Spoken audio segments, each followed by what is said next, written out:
Quem foi o misterioso rei escorpião? Não estou falando do filme. Estou falando de um dos últimos e mais enigmáticos governantes do Egito pré-dinástico. Um homem que preparou o terreno para o nascimento de uma das maiores civilizações da história. Vamos viajar no tempo, para uma época anterior aos grandes faraós e às pirâmides. Imagine o Egito não como um reino unificado, mas como um mosaico de comunidades, cidades e pequenos territórios espalhados ao longo do Vale do Nilo. Cada um era governado por um chefe local, às vezes chamado de rei, mas cujo poder era regional. O Egito estava dividido, principalmente entre o Alto Egito, ao sul, e o Baixo Egito, ao norte. Cada região tinha suas próprias tradições, seus próprios deuses e seus próprios símbolos de poder. O sul usava a coroa branca, e o norte a coroa vermelha. Cidades como Hieracómpolis, Abidos e Nakada eram centros de poder no sul, controlando terras férteis e rotas comerciais cruciais. Os governantes dessa época não eram faraós como Tutankhamon ou Ramsés. Eles não tinham um estado centralizado ou uma burocracia complexa. Seu poder vinha da capacidade de gerenciar os recursos, organizar o trabalho coletivo para construir canais de irrigação e, claro, proteger seu povo. Muitos desses líderes são conhecidos apenas por símbolos gravados em potes de cerâmica ou selos, verdadeiros fantasmas da história. É nesse cenário de fragmentação e poder emergente que surge o Escorpião II.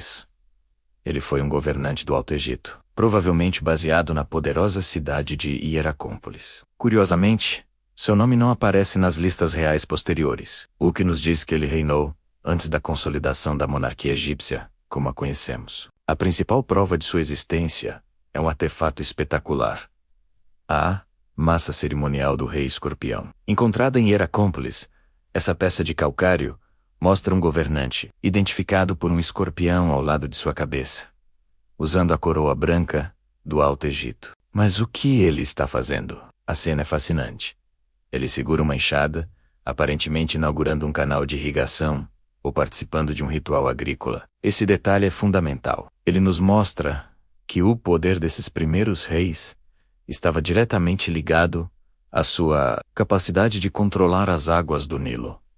Garantir a irrigação significava garantir a comida, a vida e a estabilidade da comunidade. O rei não era apenas um líder militar, mas um gestor da prosperidade. Antes de Escorpião, outros governantes do sul já vinham expandindo seu poder, conquistando territórios vizinhos através de guerras, alianças ou casamentos políticos. O objetivo era controlar as valiosas rotas comerciais que traziam ouro e marfim da Núbia e outros bens de luxo do Levante e do deserto. Escorpião II provavelmente herdou essa tradição de expansão.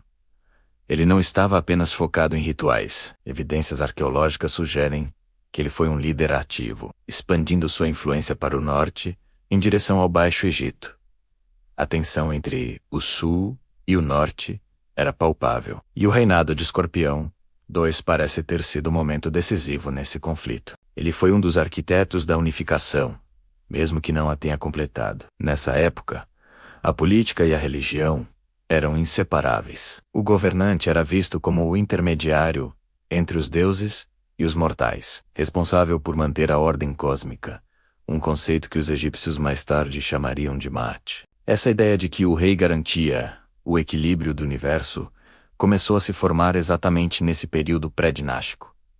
Escorpião e seus predecessores não eram apenas chefes de guerra, eram figuras sagradas. O processo de centralização do poder no Egito foi lento e gradual. Após Escorpião, 2 outros líderes do Alto Egito continuaram o trabalho. O mais famoso deles é Narmer, que é tradicionalmente creditado como o rei que finalmente unificou o Alto e o Baixo Egito, tornando-se o primeiro faraó da primeira dinastia. A famosa paleta de Narmer Mastra-U, usando tanto a coroa branca do sul quanto a vermelha do norte, simbolizando a união dos 2 reinos. Isso faz de Escorpião II um precursor direto desse evento monumental. Ele foi quem preparou o caminho, consolidando o poder no sul e enfraquecendo os rivais do norte. Embora não seja tão famoso quanto os faraós que construíram as pirâmides, sua importância é imensa. Ele representa a fase de transição crítica, o momento em que o Egito passou de uma coleção de territórios rivais